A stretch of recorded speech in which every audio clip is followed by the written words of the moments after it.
If you bitches love rich niggas so bad, why is your baby daddy broke? Well, because they're dumber than a 10-year-old. Isn't it crazy, bro, that World War III has a higher possibility of happening than you getting a fucking girlfriend? Isn't that fucking... If I had a better vision for this house, it'd be hella hoes back here, like a dolphin jumping out the pool, like just, Hennessy bottles everywhere. But because all right, y'all. She said she's showing me a gun. Look at this, y'all. Hold on. Y'all, look at this. Bro. I'm just Damn, y'all ever heard of that term, so dumb it'll get you killed? I think you're seeing it right here. The government just spent $1 billion in 4 days in Iran, but if you want affordable healthcare and you want cheaper groceries, you can actually go fuck yourself because they can't afford that. Damn, they're big time tripping. Brought to you by the tiny hats, man. I need you to leave or I'm calling police. I'm famous. Don't tell me what to do. If I wanted to conduct psychological warfare on you, here's exactly what I'd do. I'd give you a device with more information than the Library of Alexandria, but none of the wisdom. Then I'd use it to attack your mind. I'd show you everything you desperately want but can't have, things that enrage you but you're powerless to change. Watching the most attractive people on Earth, half-dressed, disasters in countries you'll never visit, powerless to help, news perfectly tuned to keep you angry and addicted. Sound familiar? You're holding it in your hand right now. You didn't sign up for psychological warfare. You just didn't want to be bored. Yet here you are. This is exactly how I would control your mind and the mind of an entire society. Once I have your attention, I have control. There's only one escape. Take your attention back with purpose. Guys, the first step to taking back control is seeing the system that's in place. When you really look at how this phone has you in this addiction loop where you cannot put it down, will be the first start to you realizing how bad of a problem it actually is. You know, the truth is these algorithms really grab hold, and it's important for us to disattach, to find nature, to find peace. We're in a crazy time right now, and I'm hoping good will prevail, but ultimately there's a lot of bad shit going on, and we gotta fix it. This is a panel of average women. No! Oh my God, shut the- I'm not saying that to insult you.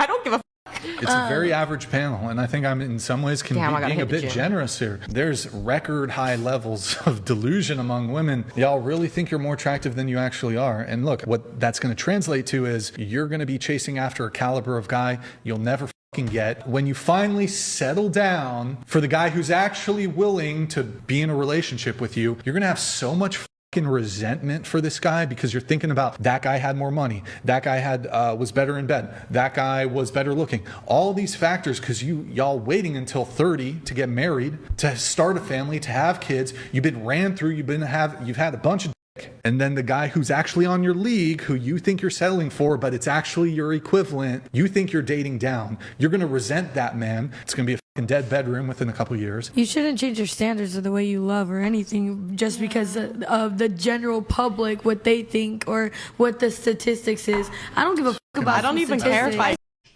give women a break. I mean, women won't even look at a man who's under 6 foot as a human in a lot of cases. Like, what are we talking about? They are the most fucking brutal gender, and this is the most brutal dating market that we've ever been in.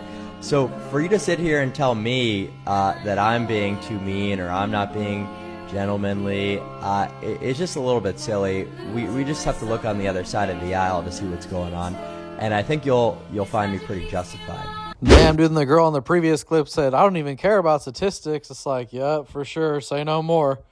But man, you know, the guys, the truth is the only way we're really going to get this straight is by being ruthless, by being hella brutal with them. That's what I do. I just tell them the truth. They're really boring, out of shape, pretty much basic as fuck. She will do anything to make your life worse. Very rarely will you ever find a companion that attempts to uplift you. In fact, what you're going to find with most women that you date is they will do absolutely nothing other than extract the value that you have, weaken your will, weaken your spirit, and then discard you. Okay, this is what you have to know. Don't love your job, job your love. My business is me jobbing my love, basically. The next time you're mad at a woman, just remember, she's probably retarded. It's not her fault. So I just went to the mechanic and they told me that I need a new Cadillac converter, but last time I checked, I drive a Corvette. I don't drive a Cadillac, so they must think I'm really stupid or something, but I'm not falling for it. On my fingers, you forget you were ever gay. I wasn't gay, bro. I was never gay. Told him that he was gay. Yeah, he is gay. Wait, you weren't. Like, I just snapped my fingers. I know. I'm not gay. No. No way, I am gay. No, I'm not. Pretty soon you win. Pretty soon you'll fucking win. If you have the courage and the heart and the dedication and the mindset about everybody can go fuck themselves. I know what I know. I've listened to myself enough to know. I know what I know. None of you can hear what I'm hearing. And that's what people don't do enough of. They don't listen to their journey. They listen to everybody else's shit. Women. Ew, no, you would probably just go for any girl. Ew, no, you probably have so many girls all over you. Why don't you ever open up? Oh, that is such an it. All you do is just sit around. Jessica's boyfriend bought her a car. All you do is work. I never get to spend time with you. You never ask me where I am or what I'm doing. It's like you don't care about me at all. I can't be with a guy who's constantly checking my location. I need space. Damn, fellas, if you felt this right here, man, this happened to me hella times. It's like, you cannot fucking win no matter what. Is it worth it? Let me know. And I'm going to tell you something else about the girl of your dreams. The girl of your dreams like a dude that's bummier than you, bro. The girl of your dreams like a dude that's less qualified, bro. More times than none. The worst thing you could do to a woman is waste her time. For example, 50% of the women who made it to 30 years old and never had a kid for the rest of their life. And by 35, that's only 25%. And I know women who dated throughout their 20s, men wasted their time, and now they're having trouble finding another guy because congratulations, you're 30 or older. So I just think about this graph as I see videos on TikTok all the time about men and women, single dating, all this fun stuff. But I think it should also be a message to women, at least women who want to have kids, that if you do want to have kids, lock that shit down, because time and statistics are not on your side. Shit, he's telling me not to waste their time. Fuck, they've been wasting my motherfucking time. But here's the deal, guys. This is exactly why I don't date girls that are over 27, because if we're going to have 5 years of a good time, travel the world, fuck, eat, have a great ass time, then have kids, she going to be in the 50% range if I don't start at 25. So it's like, you know, if a girl's ever asking you why you date younger girls, I mean, it's obvious. It's biology. Every second just gets worse. If we can't even be there on are common many, ground many that men studies. are interested in women from a sexual replication value, then we can't even have a conversation. So Men? because I don't accept your reality, then that means that No, you don't I'm accept wrong. reality. No, and that's see, actually a but privilege you are that, you know, this is saying interesting. that- no, This back and woman forth. is living in a Looney Tune world that is a privilege that only women have, where they could be this delusional, this unaware, like this much critical thinking and still make it by in life. If No, we took I her think brain and put it in what a you're man's doing right body, now is he'd be projecting. fucking homeless. You can't even accept biological reality. Because it is not Feminism for you guys. hardline fact. I'm trying to draw the distinction between. You know what's and then funny? results I'm looking in at everybody here. truth. They all think you're retarded. I'm being honest with you. No. If a guy was on here saying this ridiculous stuff, we'd all be laughing at him. Like, women, you guys get a privilege of being morons. Women are able to say preposterous things because we want to get laid. Incredible. So, great. Okay, I'm looking at my students in the crowd here. This is not the way that argumentation works. Just please do your best to exercise your reasoning, because this is not it. Well, there's My a reason you should be in a students kitchen, and it's pretty clear right now. see Only women have the privilege of being retarded, gentlemen. Well, there you have it. The most dangerous delusion in the world. Thinking you're hella smart, but you're really hella fucking dumb. You do realize that if all you did was a squat and press to failure, a curl to failure, a row to failure, and a push-up to failure every other day, you'd be creating enough stimulus to get all the muscle growth that you need. You're trying to do too much in the gym, and that's the problem. You don't know where you're going wrong.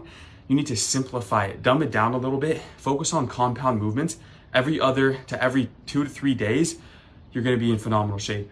All right, I hope everyone's out there working out, making the best of themselves in their lives. Let's have a little fun for the end of this episode.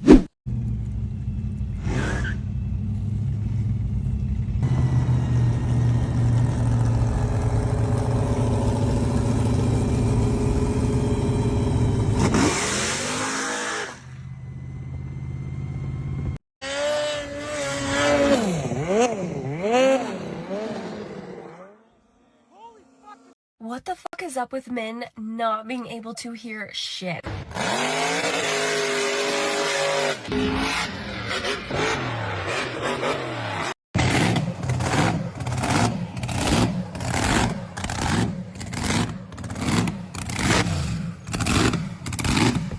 If prayer is quantum technology, then here is how we pray. Because prayer was never meant to be begging, pleading, or convincing God to intervene.